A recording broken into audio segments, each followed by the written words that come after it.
So Stanley Johnson has been one of the worst offensive players in the NBA since he was drafted.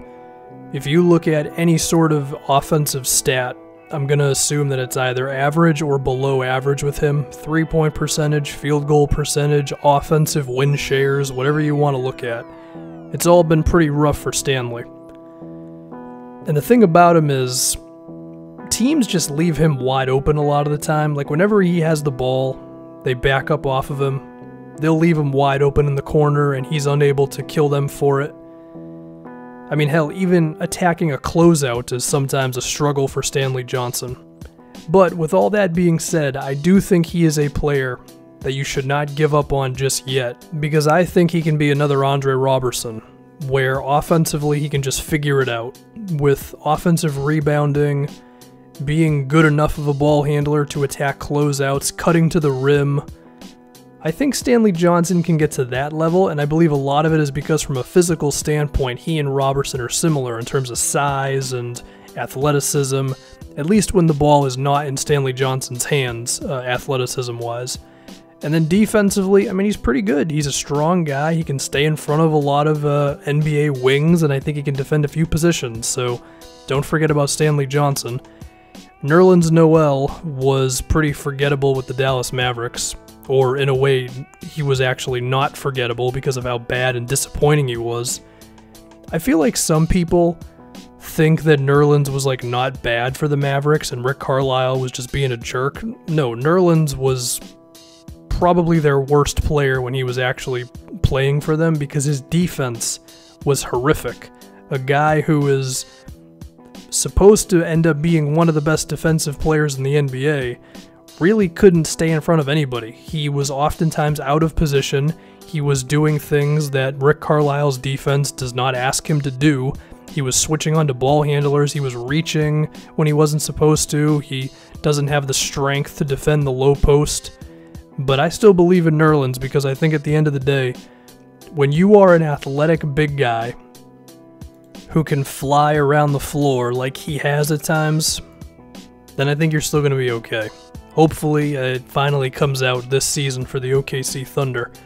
Jonathan Isaac did not play most of the season, his rookie year, because of a lower body injury. I believe it was like a really, really bad ankle sprain, and I think a lot of people just kind of forgot about Isaac's existence.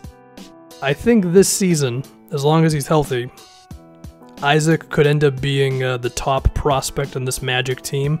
Like, I wouldn't be surprised if Aaron Gordon had a better season this year, but I think when you look at what Isaac can do, I think if you project long term, I do think you can make the assumption that he's going to end up being the best player on this Magic team, because when you're 6'10", and you can look like a shooting guard, the way that Isaac has at times, the potential is pretty limitless. His defense seems like it could be out of this world. He could be another Draymond Green type where he can actually defend all 5 positions.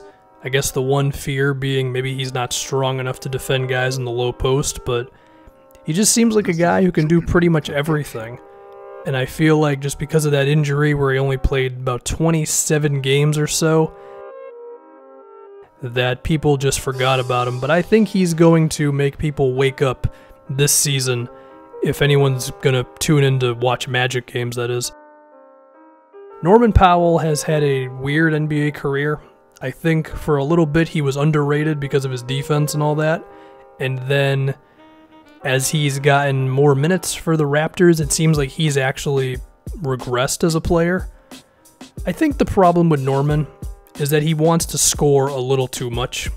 To me, he just needs to be another Andre Iguodala, where he focuses on 3 things: defense, rebounding, and playmaking. And if you finish the game with only 6 points, then that's cool. Because people were talking about him as potentially being one of the best defenders in the league. Like, he was on that kind of trajectory early on with the Raptors. He was constantly like in trade rumors, you know, will a team be willing to give up a first-round pick for him and all that? I mean, based on this season he just had with Toronto, definitely not. It just seems like he was just in a weird space offensively. Didn't know totally when to shoot, didn't know all the time when to pass. And I think he just needs to be content with, like, you don't have to shoot the ball so much. Sure, you should probably practice your three-pointers a bit. But, if you got to finish a game with 2 points, but it's better for the team in the end, then I think that's what Norman Powell has got to do. And I think he will. Finally, Dante Exum, similar to Jonathan Isaac because of the injuries. Although in the case of Exum, it's a whole lot more health concerns than just Isaac, where he had an ankle injury that popped up one time. Hopefully, this is the season where Exum's able to be out there and he can really showcase his skills, because he's got some. I mean, he's, 6'6", I want to say, and he's got real point guard skills, right?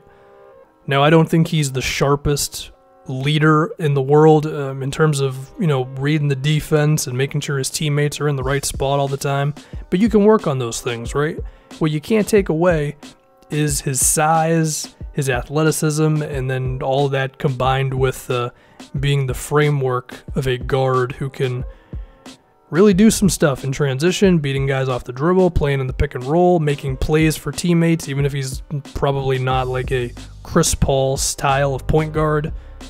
And I think he could form a dynamic duo with Donovan Mitchell and give the Jazz some much needed ball handling, creating, and all that stuff. But he's got to be healthy. I mean, I think the Jazz are on the upswing. I believe they're already one of the better teams in the Western Conference, and depending on what Exum gives them this season, could allow them to be one of the best teams in the NBA.